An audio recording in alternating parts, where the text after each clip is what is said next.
নমস্কার, বাংলা বাজারে সবাইকে স্বাগত। আমি অনিকেত চট্টোপাধ্যায়। শুরু করছি আমাদের অনুষ্ঠান মতামত। আজকেও বাংলা বাজারে আমাদের জিরো আওয়ার আছে এবং জিরো আওয়ারে এই যে বাদ পড়া ভোটার তাদের কি হবে, তাদের নিয়ে যে বিক্ষোভ সেটা চলছে, সেটার ব্যাপারে আমাদের আলোচনা। আজকে একটা বড় প্যানেল থাকবে, আপনারাও থাকুন, মতামত দিন। বাংলা বাজার দেখুন, সাবস্ক্রাইব করুন, লাইক করুন, শেয়ার করুন, আর লোকজনদের বলুন এই ধরনের একটা চ্যানেলও আছে। আমরা শুরু করছি আজকের মতামত। আজকের শীর্ষক 200 থেকে নেমে 177 এবং শেষমেশ অমিত শাহ জানালেন 170। বিজেপি পাবে কত?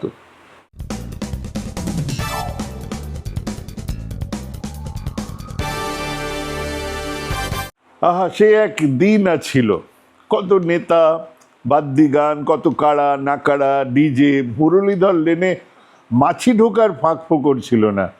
ওদিকে আনন্দ সংবাদ, আগের দিন পর্যন্ত বিজেপিকে সাম্প্রদায়িক আর নরেন্দ্র মোদীকে অপদার্থ প্রধানমন্ত্রী বলা শান্তিকুঞ্জের মেজ খোকা জোড়া ফুল ছেড়ে পদ্ম ফুল ধরেছেন। হ্যাঁ, 2021-এর কথা বলছি। রাজীব বন্দ্যোপাধ্যায়ের দম বন্ধ হয়ে আসছে।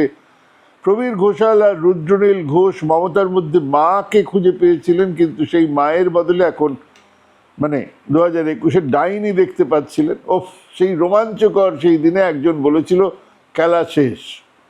দিল্লি থেকে অমিত শাহ এসে বলেছিলেন আব কি বার 200 পার। কিসের ভিত্তিতে?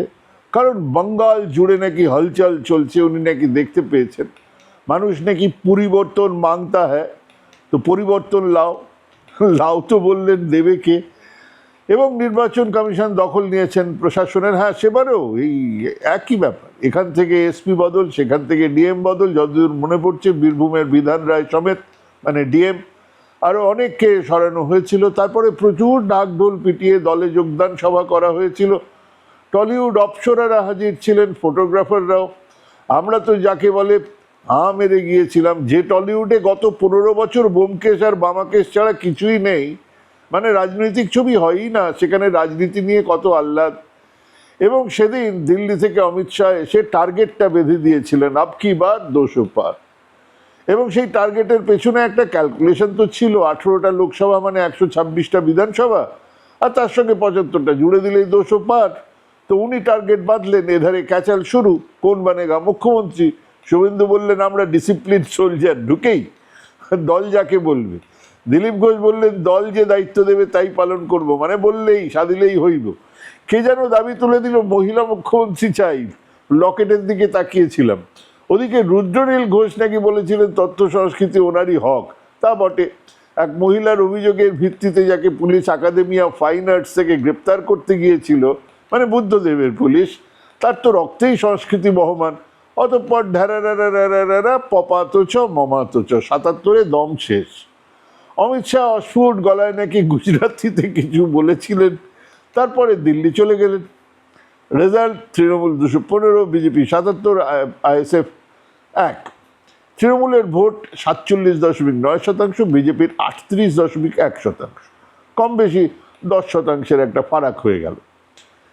তো যাই হোক, এবং চলে এলো আবার 2024, আবার পোস্ত দিয়ে রুটি খেতে, আবার অসভ্য বাংলা বলতে চলে এলেন অমিত শাহ, নরেন্দ্র মোদী।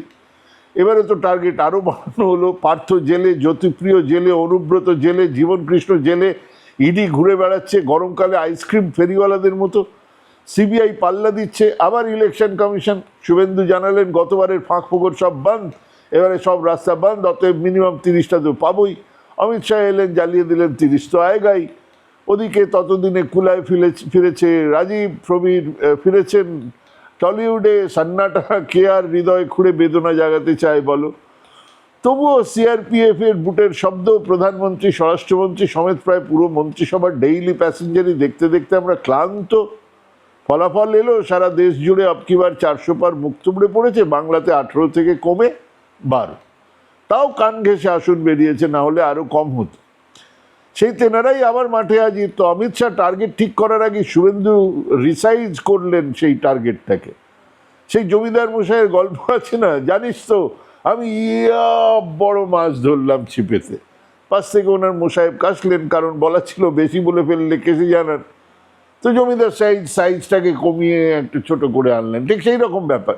এবারে শুভেন্দুই জানিয়ে দিলেন ওসব 200 নয়, আমাদের টার্গেট হচ্ছে 177।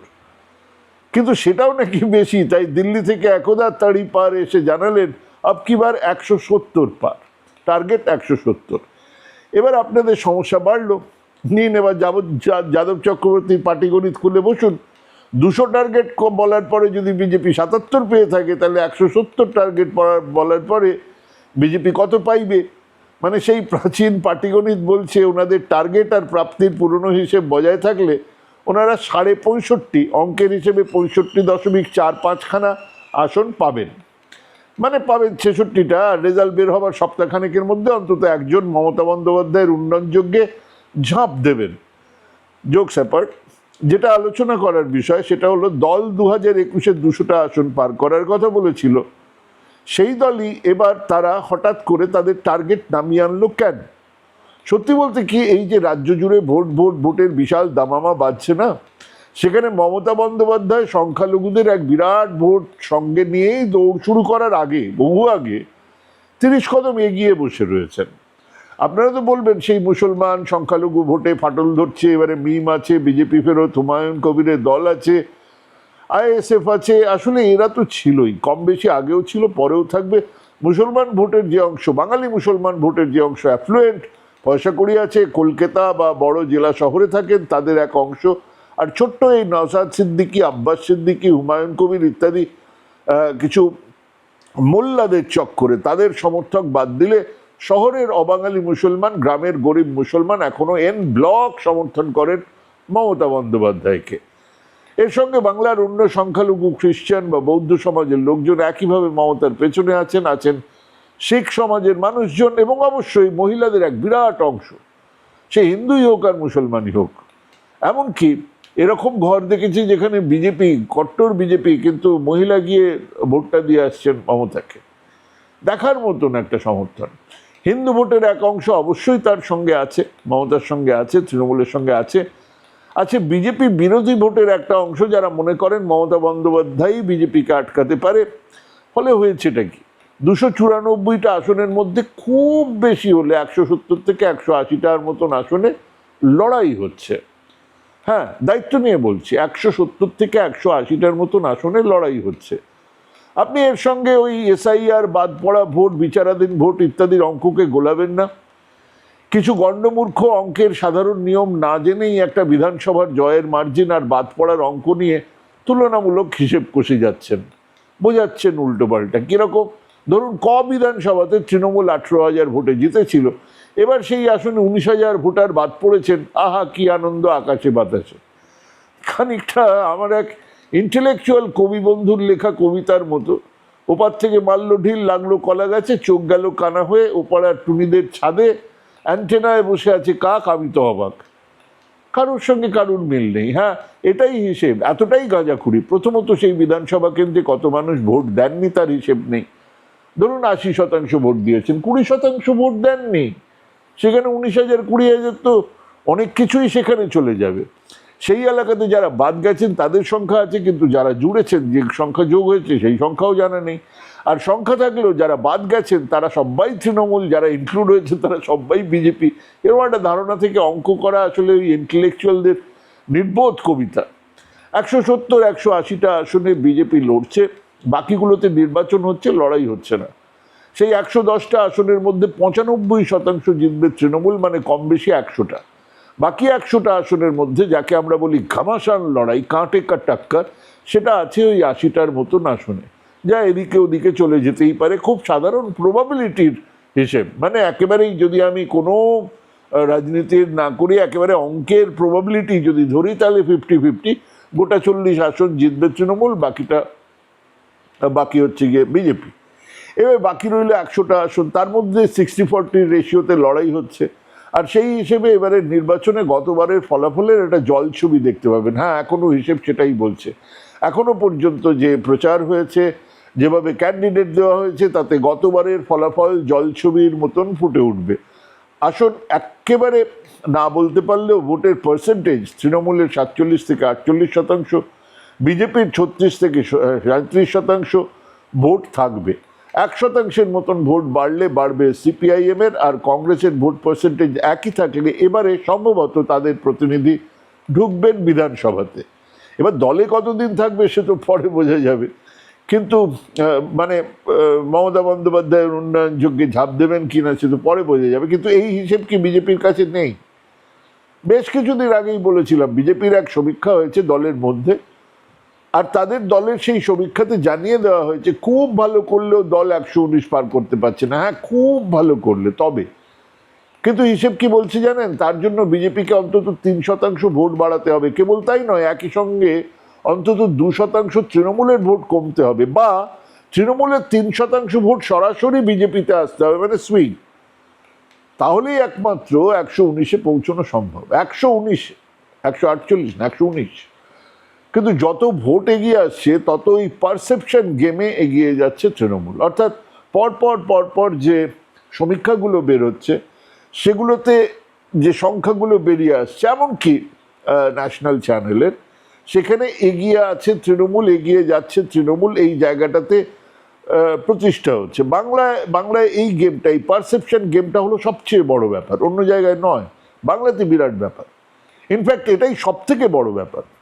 পরিবর্তন হচ্ছে, তৃণমূল হারছে, এই হাওয়া উঠলে তা সর্বত্র দেখা যাবে মিছিলে, মিটিংয়ে, ভিড়ের উন্মাদনায়, কুঁকড়ে যাওয়া চেহারায়, হাওয়া মোরগদের আনাগোনায়। কেন? কারণ আমাদের এখানে রাজনীতি, আমাদের এখানে একেবারে দলীয় রাজনীতি, সংসদীয় রাজনীতি পেটের রোজগারের সঙ্গে জড়িয়ে আছে। হ্যাঁ, সেই বাম জমানা থেকেই। কাজেই পারসেপশন গেমে যদি কোনো দল এগিয়ে যায় তাহলে সেই দল শেষ পর্যন্ত এগিয়ে থাকে। হ্যাঁ, তবুও খানিকটা আমরা দেখেছিলাম 2011-এ, এবারে তাও নেই। যা আছে তাই হলো। তা হলো কিছুটা শুনে 2021 আমরা কিছুটা দেখেছিলাম যে একটা অন্তত আরবান পারসেপশন বদলাচ্ছিল যে না, এবারে তো বিজেপি আসবে। এবারে সেটাও নেই। যা আছে সেটা হলো কিছু আসনে সেই বিশেষ কেন্দ্রের ক্যান্ডিডেটদের জন্য জমাট অ্যান্টি ইনকামবেন্সি। কাজেই আসন প্রায় একই থাকবে, গোটা 15-20 আসন হাত বদল হবে, এধার থেকে ওধারে যাবে, কিন্তু গোটা কয়েক ইন্দ্র পতন কিন্তু আটকানো যাবে না। হ্যাঁ, সেগুলো গোটা রাজ্যের হাওয়া মেনে নয়, সেগুলো একেবারে লোকাল হিসেবে নিকেশ মেনেই হবে।